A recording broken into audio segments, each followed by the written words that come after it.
So we've seen quite a bunch of Samsung flagship phones, the S25 Ultra, the Z Fold 7, but then there's the Samsung A07. This is from the budget category. It's a Samsung device that costs just $90. But what does Samsung have to offer in a budget phone that we haven't seen in 2025? How durable is this guy? What about the performance? What about the camera? Is this device worth it? For this device, we'll be reviewing it, telling you everything you should know about Samsung's most recent budget phone. Without further ado, let's get to the video. The A07 comes in this flat box that gives you just the device up top, a SIM ejector tool, USB-C to C cable, and if you're in Nigeria and you buy this, you actually get a 25-watt charger, 25-watt power adapter for free, and a case. The design of the A07 is minimal and clean, just a simple camera module and a small LED flash on the back. I have the dark green model here, and it actually has this nice effect where it catches light, and both the back and the frame are plastic, but they're done in a way that it doesn't feel cheap. For the buttons and ports, on the right side you've got the volume controls and the power button, which doubles as a fingerprint scanner, and it's quite responsive. On the left, you get a combo now only found in mid-range and budget devices, the dual SIM card and micro SD card slots. The top is almost bare with only the microphone there, and at the bottom there's a 3.5mm headphone jack, another microphone, a USB-C port, and a single speaker. Up front, you're looking at a water drop notch for the selfie camera with a slim speaker for phone calls. Now, moving away from the glass and aluminum flagships, the A07 has a plastic build. It is a necessary choice for the price, but it doesn't feel cheap at all. It feels lightweight, it feels sturdy in the hand, and while the phone could cope with a few minor accidents, of course, I'll still recommend using a case and a screen protector for safety measures. Speaking of protection, the phone carries an IP54 rating. In simple terms, it means few water splashes and dust shouldn't do major harm, but still be careful with your phone. We don't get a branded Gorilla Glass here, but the display itself feels pretty resilient against minor scuffs and scratches in daily use. And a nice touch is that Samsung even includes this basic protective case as an add-on, so use it. Moving on to the display, it's a big 6.7-inch screen, which is big enough for pretty much anything: casual scrolling, multitasking, movies, and even some gaming. Now the bezels, they're what you'd expect at this price. They are there, they are present, but with an 85% screen to body ratio, they are not overtly in your face. It is a PLS LCD panel, which essentially is Samsung's version of an IPS LCD, and it means that you get good wide viewing angles and the colors will be decently rich. You also get a 90Hz refresh rate on here, which is quite responsive. Swiping is fast. Gaming is also decent. So if you click on motion smoothness, you get to change between the 60Hz, which is standard, and 90Hz refresh rate. The 90Hz, of course, will consume some more battery, so pick your poison. So here's something interesting and a little frustrating.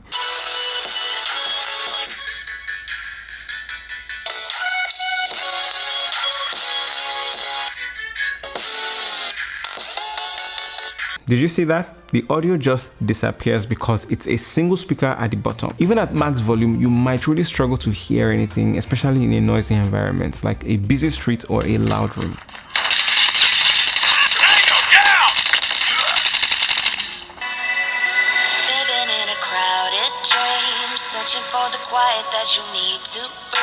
In terms of quality, it's not so bad. For a $90 phone, it's actually okay. The vocals, yeah, they're clear, but at maximum volume, it starts to sound a bit scattered.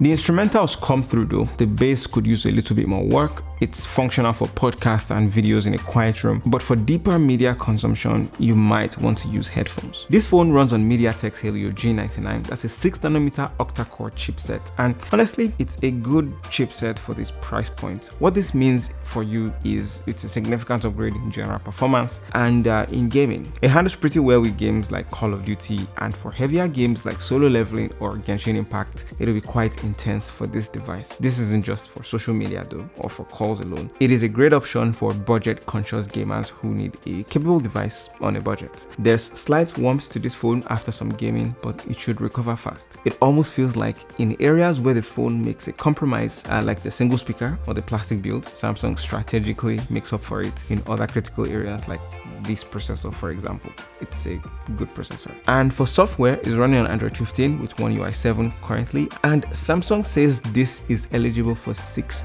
major upgrades. Pretty interesting. Finally, for storage, you have plenty of options here. There are variants starting at 64 gigs of storage with 4 gigs of RAM, and no matter which one you choose, there's always that memory card slot, you know, for additional storage. So hey, nice. And yeah, in terms of camera, on the back you'll see 2 circles here for camera, but you are mainly using one, the 50 megapixel main sensor, and the other one is said to be a 2 megapixel depth sensor for portrait effects. So how does a $90 phone camera with all of these specs perform? Well, let's start with the selfies. Straight out of the 8 megapixel selfie camera, this is what you'd get. It's got some smoothing, it looks usable. Don't forget that this has a 50 megapixel sensor, which, by the way, you can't zoom in when you're in the 50 megapixel mode. Looking at the 12 and 50 megapixel images side by side, you can tell that they aren't obviously the same, but the 50 megapixel had in image resolution what the 12 megapixel camera made up for in its sharpness. Besides that, you can get some level of consistency with your shots. Just tap on the right place. We tried to shoot at 1x, 2x, 4x, all the way to 10x. You won't get as much detail, but you will definitely make out what's in the frame. Speaking of what's in frame, for night mode shots, I compared a regular shot, one in the dark and one with night mode, and it performed just how you probably expect it to perform. Video recording on this guy is just 2 modes: HD at 30 frames per second, Full HD at 30 frames per second. For video, this is the same for the rear camera and the selfie camera. Selfie videos looked as okay as you'd expect for the price range, and for the rear camera, I think it could do better with stabilization and balancing of exposures. I personally thought the selfie video looked better, but what do you think about the camera quality? Let me know in the comments below. Now, speaking of battery, powering the A07 is a 5000 mAh battery, and it held up decently in our tests. With some casual use, some scrolling, some messaging, and doing that for about 2 hours, these sort of activities drained this phone by about 20%. As expected, heavy usage like gaming or video streaming saw a more significant drop. But overall, for most people, this should easily get you through a full day, only needing to top up once. If you're a power user, you might be looking at 2 charges a day. When this phone does need to charge, it gets from 0 to 100% in about 1 hour and 25 minutes, which is still okay. So like I said in the beginning, in the box you get a USB Type-C to Type-C cable, and as I mentioned as well, Samsung does offer a compatible wall charger as a separate add-on, and again, it's not so bad for the price. Alright, so as we've mentioned several times in this video, the phone, it costs $90, around 140,000 naira. But what do you guys think? Is this a fair price for a 4G budget device, for this device specifically? Drop your thoughts in the comment section below. Also, will you be getting this as a primary or secondary phone, or will you be gifting it to someone? Let me know in the comments as well. If you want to see the extreme end of Samsung phones this year and you haven't seen my review on the Samsung Galaxy Z Fold 7, make sure you click right here to watch that video. I'll see you guys in that video.